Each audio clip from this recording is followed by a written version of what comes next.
हरियाणा चुनाव में अभी एक ही नाम चारों तरफ गूंज रहा है दोस्तों, कुमारी शैलजा। उनके लिए बीजेपी के दरवाजे खुले, फिर बीएसपी बाहें फैलाकर उनके स्वागत के लिए इंतजार कर रही है। लेकिन अब कुमारी शैलजा ने सबका दिल तोड़ दिया है, ये कहकर कि मेरी रगों में कांग्रेस का खून है। जी हां, दरअसल कुमारी शैलजा ने पंचायत आज तक में शिरकत की और तमाम सवालों के जवाब दिए।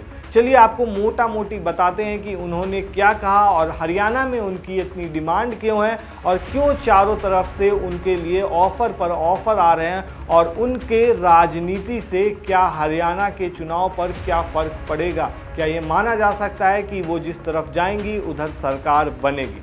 दरअसल उन्होंने कांग्रेस से नाराज़गी को लेकर साफ कहा है अब कि कांग्रेस पार्टी से नाराज़गी की बात नहीं है, लेकिन कुछ अंदरूनी बातें तो होती ही हैं। उन्होंने ये भी कहा कि हरियाणा में कांग्रेस की सरकार बनेगी, उसमें शैलजा का भी योगदान होगा। हरियाणा में कांग्रेस का अगला मुख्यमंत्री कौन होगा, इस पर शैलजा ने कहा कि ये कांग्रेस हाईकमान तय करेगा। वहीं बीजेपी और मनोहर लाल खट्टर के बीजेपी में शामिल होने के ऑफर पर कुमारी शैलजा ने कहा कि बीजेपी के जो नेता आज टिप्पणी कर रहे हैं उनके काफ़ी नेताओं से ज़्यादा लंबा राजनीतिक जीवन रहा है मेरा।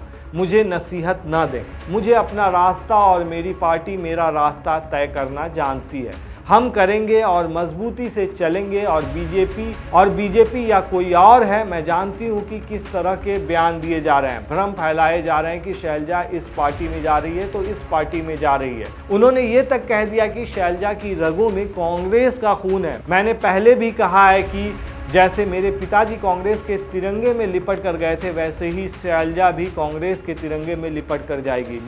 मेरी पार्टी मेरे नेताओं के प्रति कमिटमेंट है। उन्होंने कहा कि शैलजा कभी न हताश होती है न निराश होती है। ऐसे बहुत से मुकाम देखे हैं। बीजेपी के पास और कोई मुद्दा नहीं है, असलियत कांग्रेस नेतृत्व को पता है, कांग्रेस वर्कर्स को पता है और मुझे पता है। बीजेपी अपना घर देखे, बीजेपी का डिक्लाइन शुरू हो गया है नेशनल लेवल पर। तो ये बातें शैलजा ने कही है। अब समझते हैं पूरा सिनारियो क्या है और हरियाणा में चल क्या रहा है। दरअसल हरियाणा विधानसभा चुनाव में कांग्रेस नेता कुमारी शैलजा का चुनावी प्रचार से दूरी बनाना सबसे बड़ा मुद्दा बना हुआ था।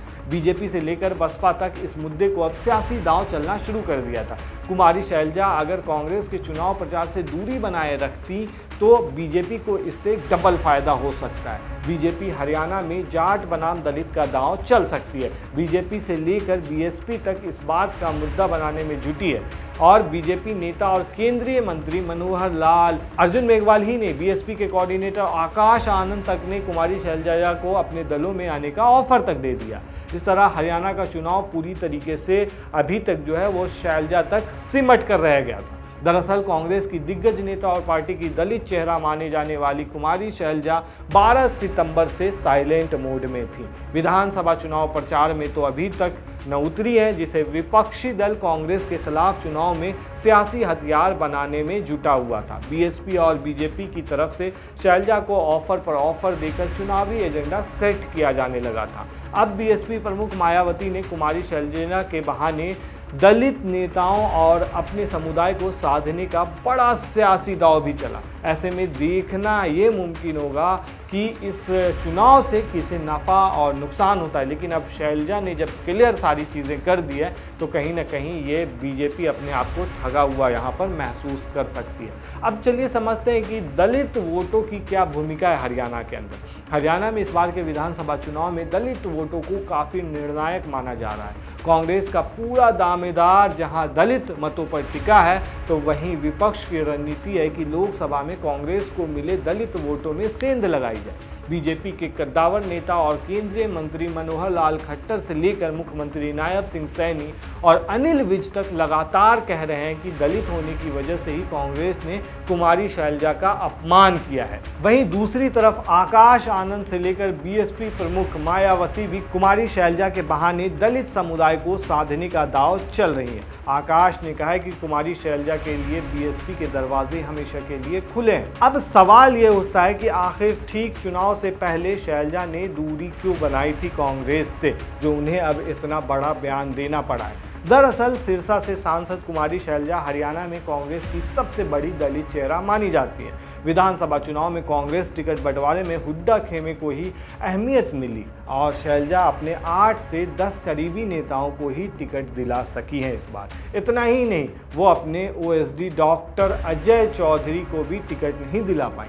ऐसे में हुड्डा खेमे के समर्थकों की ओर से की गई टिप्पणियों से शैलजा नाराज मानी जा रही थी और चुनाव प्रचार से दूरी बनाए हुए थे। ऐसे में बीएसपी और बीजेपी ने कुमारी शैलजा के बहाने दलित वोटों को साधने का दांव चला। अब देखा जाए तो हरियाणा में करीब 21% दलित मतदाता हैं। राज्य की कुल 90 में से दलित समाज के लिए 17 विधानसभा सीटें सुरक्षित हैं, लेकिन सियासी प्रभाव उससे कहीं ज्यादा है। दलित वोटर किसी भी दल का खेल बनाने और बिगाड़ने की ताकत राज्य में रखते हैं। ऐसे में कुमारी शैलजा अगर कांग्रेस से दूरी बनाए रखती तो कांग्रेस का चुनावी गेम बिगड़ सकता है, क्योंकि कांग्रेस जाट दलित समीकरण के सहारे ही सत्ता का वनवास खत्म करना चाहती है।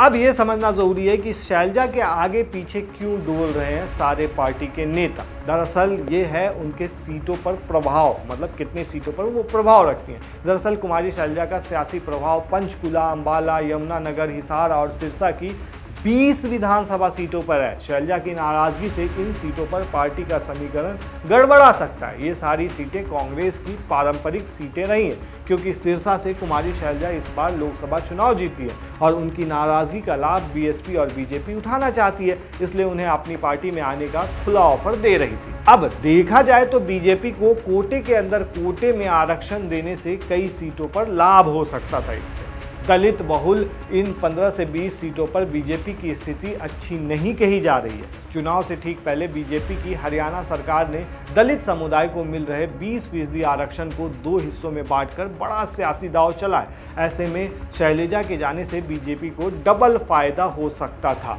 देखा जाए दोस्तों तो हरियाणा में दलित समुदाय में सबसे बड़ा प्रभाव रविदास का है, जो दलित समाज में 50% से भी ज्यादा है। रविदास के अलावा वाल्मीकि और अन्य दूसरे दलित समुदाय हैं। रविदासी दलित पूरी तरह से कांग्रेस के साथ है, अन्य दलित समूह अलग अलग दलों के साथ बिखरे हुए हैं। ऐसे में हरियाणा की राजनीति पर रविदासी समुदाय का दबदबा है। हरियाणा की बीजेपी सरकार ने दलित आरक्षण को 2 हिस्सों में बांट दिया, जिसमें 10% रविदासी और 10% गैर रविदासी दलित जातियों को दिया है। गैर रविदासी जातियों में 36 जातियां दलित की आती हैं। शैलजा भी इन वंचित जाति से आती हैं, लेकिन इस पूरे मामले को लेकर यानी इस शह और मात के खेल में अब नतीजे ही बताएंगे कि किसे सियासी नफा और किसे सियासी नुकसान होता है। आप क्या कहते हैं दोस्तों, हरियाणा में इस बार किसकी जीत होगी? हमें कमेंट में जरूर बताएं। शुक्रिया।